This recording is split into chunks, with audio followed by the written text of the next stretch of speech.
I avui també uns 30 valents han desafiat el fred i s'han fet a la mar. Han participat en el primer obert de surf de València que han fet avui a la platja de la Malvarrosa. Tota una aventura per a la qual han esperat un any perquè es donaren les condicions adequades. Platja de la Malvarrosa. Temperatura ambiental 8 graus.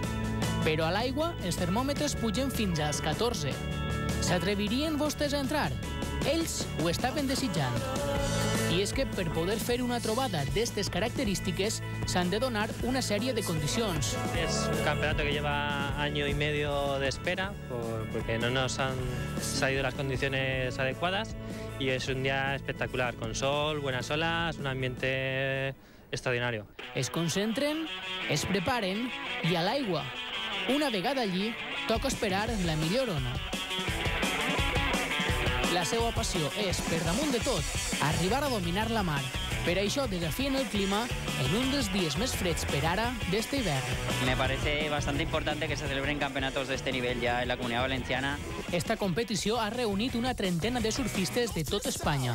Volen ser els millors, però per convèncer els jutges ho tenen realment difícil. Mucho ambiente, ya veis. La verdad que se esperaba así igual menos gente, pero ha venido muchísima gente, o sea que muy bien.